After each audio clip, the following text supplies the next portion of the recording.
Most leaders I work with are incredibly good at figuring out what to do next. That skill is also the thing that's keeping them stuck, because the question isn't, what do I do next? It's actually, who am I becoming? Until that's answered, honestly, all the doing in the world is just motion. This is pillar 2 of Compass Navigation, a little series I'm doing. This is set a vision. Now, this is not a goal-setting conversation.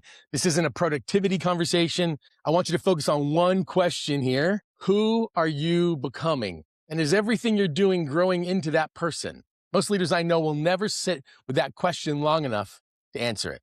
Today, I want to fix that. Here's the problem. See, most of us, when it comes to vision, we're searching for what to do next, but that is a symptom, not a strategy. What to do next is natural. High performers, we're wired to act. We're wired to take action. So the moment things become unclear for us, we scan around, what do we need to do? What's our new initiative? Let's create a system. Let's measure something, new approach. Motion often creates this feeling of progress for us. So what to do is a typical way of starting. And in fact, the world operates in this model. If you think about it, if you do the right thing, you'll have the right results, and then you'll often be happy. We were taught that if you do the right sit-ups, you'll have the right abs, and you'll be loved because you'll be attractive. If you do the right investing, you'll have the right return, and then you'll be safe and secure. It's a world that we were trained on from a very young age. Go to school so you can learn what to do next. And then if you do that enough, you're going to have the right return, and you're going to live happily ever after. And so we walked around our lives wondering, if only I knew what to do.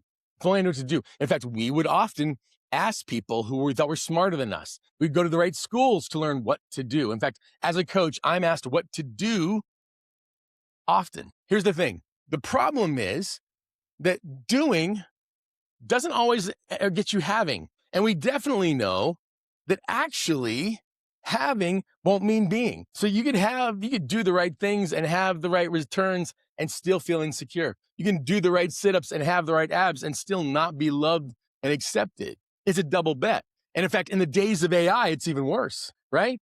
Because here's the thing. You can figure out what to do to almost any question. You can ask any language model, artificial intelligence, and we used to think that the problem we had in the world was we just didn't know what to do. But now information is free. The how to do is available to everybody. But then what's the issue? If we're still hunting for what to do and the do's are all around us and we still aren't having the results we want, I think that's the problem. We realize that hunting for something to do isn't actually a strategy. It's a symptom of our lack of focus. We actually need to shift this. See, there's a different sequence. We need to take that order, do, have, and be, flip it on its head. Really true, powerful vision that allows you to navigate like you're operating off an internal compass. Starts with this idea of be, do, and then have.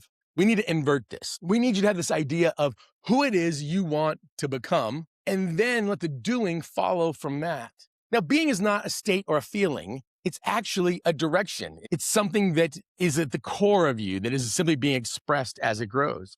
And so what we need to start with is, who are you trying to be? So for example, when I was working with Major League Baseball players, one in particular who is actually in the playoffs on his way to the World Series a number of years ago, I was his mental performance coach. You'd think a major league hitter coming to a performance coach, his vision would be more hits. That's obvious, right? And I'm sure it was. But at the end of the day, him focusing on, how do I hit the ball? How do I hit more? How do I hit more? You could get overly focused on what to do. Well, I guess if he wants to hit the ball, he should squeeze the bat harder. Or I guess he should do this. And we had a list of things to do.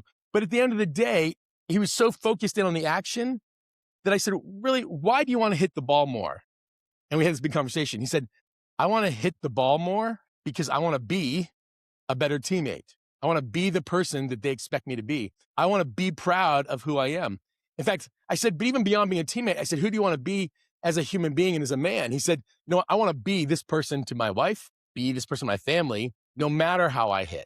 So it started as a vision of, I need to know what to do to hit the ball more. I said, wait a minute, so more hits, is that really the goal? Well, no. The goal of having more hits was actually about being calm and being happy and being an example and all these other things. We shifted around to say, who is it you want to be when you pull in the driveway at night after the game is over? I want to be someone who is focused, who is patient, and is accepting of whatever came. Okay, so if we know you want to be that at the end of the night, I said, what are all the things you need to do to feel good and calm and mentally clear and not reactive at the plate or in the dugout. And what he decided was there's a certain routine. He wanted to make sure he got his warm-ups a certain way. He got his meditation at a certain time. His BP on the road was different than BP on travel. And we worked up a list of what to do, but that was different than him overanalyzing everything when he didn't have a vision of who he wanted to be. And see, some of you are out there going, well, if I can just figure out what to do next, if I can just figure out what job to find, I'll do that. And then I'll have this and I'm going to be creative later. I actually will tell clients a lot of times what they need to do is start with who it is you want to be. In fact, we will say, start with an obituary. I love Viktor Frankl, who always said that when it comes to finding meaning in our life, we need to understand that we need to have a cause worth our life, a redemptive view of suffering, and core relationships to make this journey worthwhile. And so I will start clients with an obituary exercise. And I'll be like, when you're dead and dying, write your obituary. Who is it you want us to say that you've been, that you've embodied? Sometimes it can be a statement of 2 or 3 things. For me, I was like, I want to write down who I want to be. I actually got to a word where I said, I want to be known as being as fearless as possible in as many places as possible. I want to be a fearless content creator. I want to be a fearless coach, a fearless CEO, a fearless partner and friend, and just lover of people. I want to be fearless in these spaces. So guess what? That vision, if I'm the most fearless fundraiser for my foundation, Relentless Foundation International, every time I start to hedge about asking, should I ask this person for a donation, I can hear that vision in my head kick in and go, if you were the most fearless fundraiser for this foundation you've created, Mike, what would you do next? And I was like, fearless creators would just send the email. They wouldn't overthink about it. See, we will have a list of things to do, but when you start with a vision of being, it gets clear. You're like, oh, wait, am I truly living that out in the doing? And the having comes with time and experience. What you need to do now is you need to write that down. You need to step into that. You need to find a way to reset. In fact, on Fitform, we have a thing that's called Vision to Decision. It's a 30-day course, Vision to Decision in 30 days. And actually, the whole first segment is on this, how we need to invert our vision setting from what to do in order to become happy to what does happy look like in all facets of my life, and then do those things. The power of setting this as a be, is that the vision to what you want to be should be bigger than where you are right now. See, a vision of who you want to become when you think about the end of your life, or 10 years, or 5 years, or whatever the mark that you put in front of you is, it should be so big that it demands of you that you have to grow into it. I remember a friend of mine saying that they were single for a long time and they were in their obituary writing that they were excited about things that their partner was going to say about them. And I said, are you sure? You've never said anything about love. You're not even dating. And he said, you're right, I'm not. But here's the thing.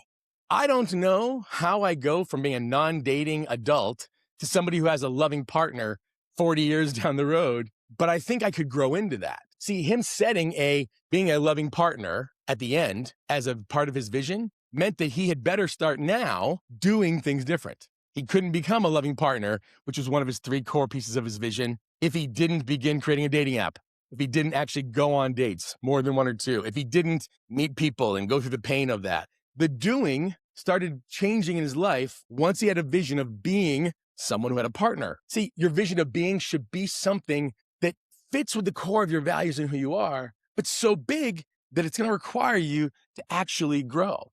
It's going to require you to step into these things. And I think that's the problem a lot of times, is that we will get so fixated on one little element, we forget to go, that is actually part of a much larger story. So I have clients all the time who say to me, okay, well, we need to know what to do. We need a strategy. In fact, I was working with 2 business partners who were financial advisory guys. They'd left a bigger firm together, had kind of come together to do financial advisory and planning and wealth management.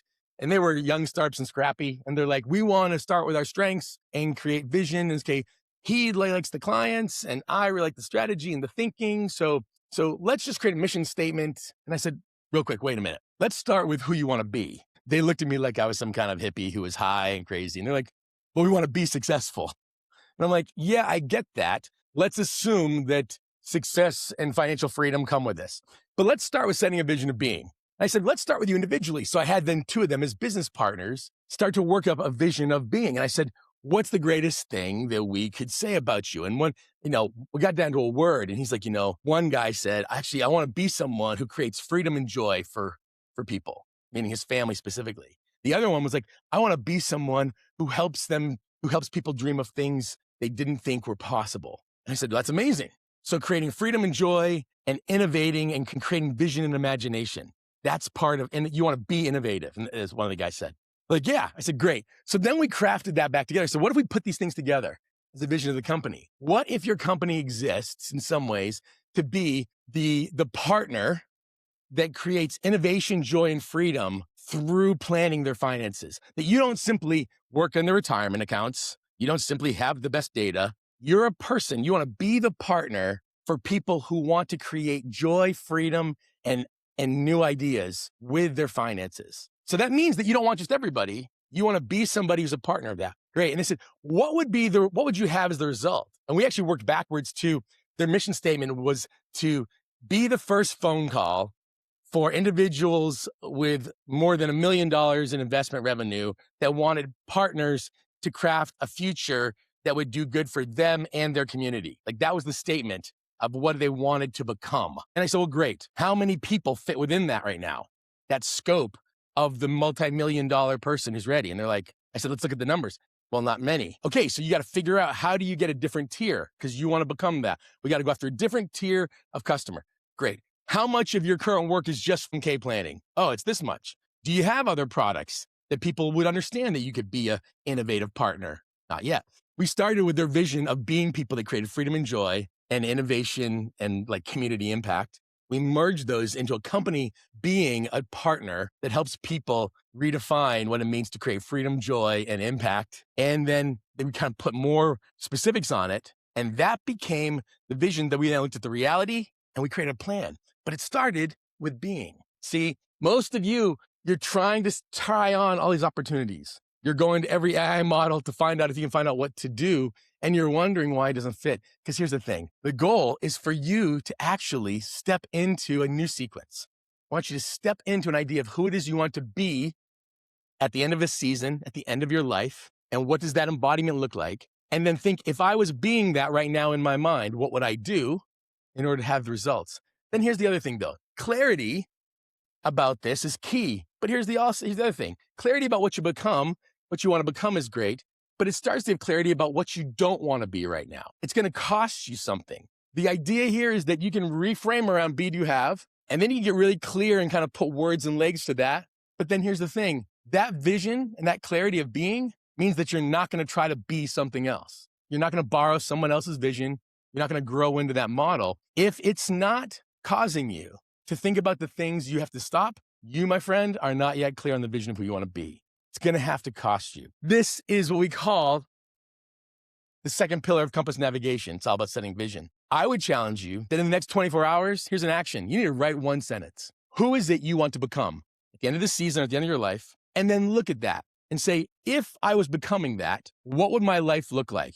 Pick the big areas of your life, your finances, your health, whatever it is. And then say, what would I have to do to grow into that? Start with, who do I want to become? What would have to be true? Where am I today? If you want to work through this in a live way with other people who are going to take this serious, that's what the Fit Forum is for. There's a link in the description. Jump in there. All it's going to cost you is your Clifton Strengths Top 5. We wrestle with this question of how our strengths impact this vision of who we want to be in there every day. We have comments and communities. We're all over the place, from founders and executives to individuals who are teachers and ministers and students. It's a whole variety. It's like an open forum of people trying to find their fit. Link in the bio, link in the description. Love to have you there. Next week, we're going to go deeper. We're going to talk about the fears that get in the way after you set your vision. See you next time.